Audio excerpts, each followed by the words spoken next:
Meron po pala, ito, pangalawa nating topic, meron pong napikon.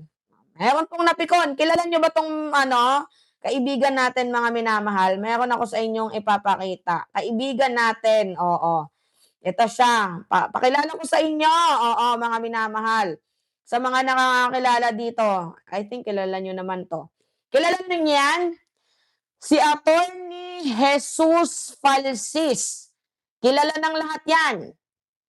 'Di ba? Si Attorney Jesus Falsis, 'yan. Nagkita kami kahapon. Kuwento ko lang sa inyo, nag-usap kami, nag, nagkuwento tungkol sa politics. 'Di ba? Sinong hindi nakakakilala dito if you are politically aware?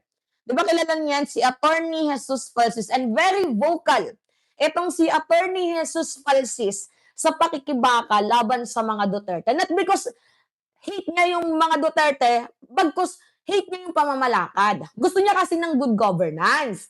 'Di ba? Halos lahat kilala ito, si Attorney Jesus Falsis. And isa po sa kanyang binibirada mga minamahal ay itong si Toby Tiangco. 'Di ba? Si Toby Tiangco binabanatan ni Jesus Falsis.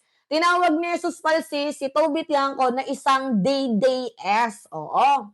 Ngayon, itong si Toby Tiangco, mga minamahal, napikon.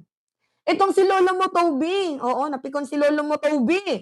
At kung ano yung nakakatawa dito, si Lolo mo Toby ay nagkaso. Breaking news, mga minamahal. Panood natin sa inyo, nakakaloka. Ito na sila.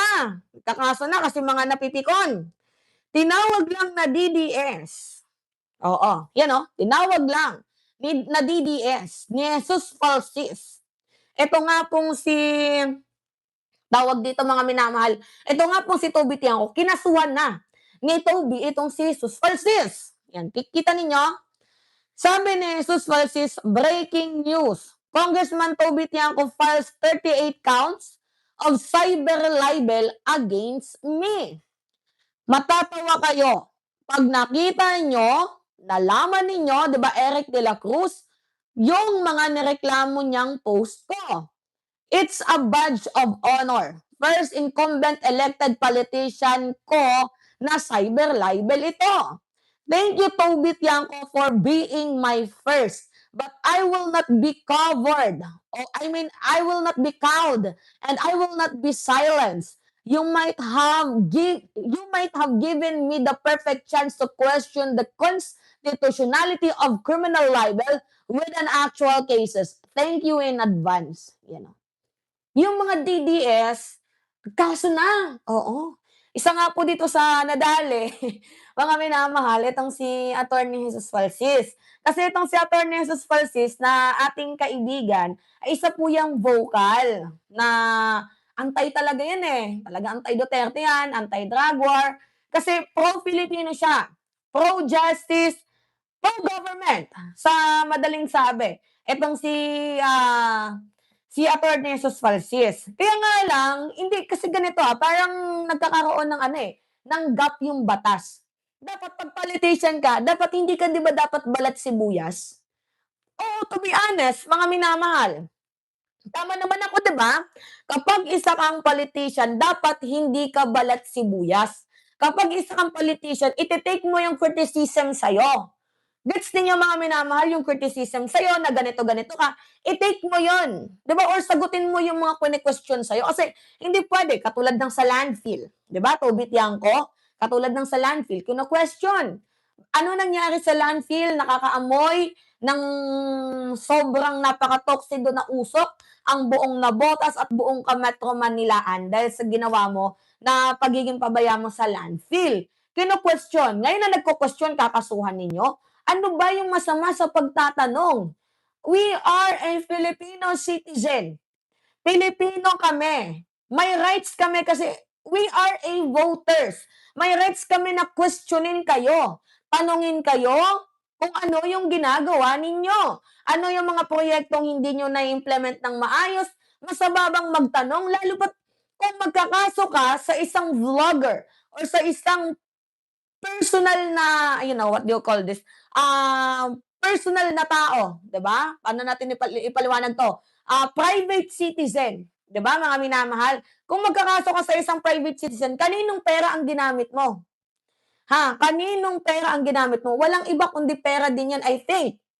Basically, probably, I think baka pera din 'yan ng mamamayang Pilipino. I'm not so super very fans ni Jesus Francis, pero it is a ano, what do you call this, pagpatay sa freedom of expression. Kasi habang pilit na pinapaniwala ng kampo ni Congressman Toby Tiangco ang depensa sa reputasyon, 'di ba? Tungkol nga po dito sa 38 counts na kinaso niya na cyber libel against dito kay Attorney Jesus Francis, mas lalong lumalabas ang tunay na larawan, mga minamahal, ng mga opisyal na hindi nila kayang sikmurain ng kritisismo. Kaya ang gusto nilang gawin, patahimikin na lang ang tao.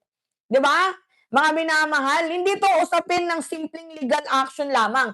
It is all about freedom, press freedom, freedom of expression, chilling effect, abuse of legal intimidation, at pagsusupil sa mga kritiko ng mga pampublikong opisyal. Suppression, sa madaling sabi. Itong ginagawa ni Toby Tiangco. Hindi 'to mga minamahal, walang pagsu-sugarcoat. Talagang takot si Toby na mabash. 'Di ba, kaya hinainan niya si Attorney Jesus Francis ng 38 counts. 'Di ba, na maaaring indikasyon na, wow, nasasapul itong si Toby sa mga criticism. 'Di ba, kaya ang gagawin niya, patatahimikin niya sa pamamagitan ng pagkaso. So yung kaso, mga minamahal, ano yan intentionally yan. Kahit madidismiss, basta maabala niya. Ganun yun, mga minamahal. Huwag ka namang onion skinned. Toby Tiangco, ha? Huwag kang onion skinned. 'Di ba? Nakakaloka ka, Toby. 'Di ba? Huwag kang onion skinned. Kung ako lang magsasalita, huwag kang onion skinned. Take the criticism. 'Di ba, mga minamahal? Anyway, ito, pangatlo din natin pag-uusapan. Oo, mga minamahal. Kasi grabe 'no? Meron tayong nalaman, November pa pala itong warrant of arrest ni Senator Ronald Bato de la Rosa. Oo, oo, nung November pa pala. O, panoodin natin 'to, mga minamahal. Panoodin natin. Ex-Supreme Court Justice o-case manhunt kay Bato. Si Attorney Christina Conti, ang ICC Assistant to Counsel at SecGen ng NUPL-NCR. Attorney Conti, magandang gabi. Tony Enrique. Magandang gabi o hapon ba? Gabi na. Gabi na, Gabi na. attorney. Gabi na. Why? Are you in a different time zone?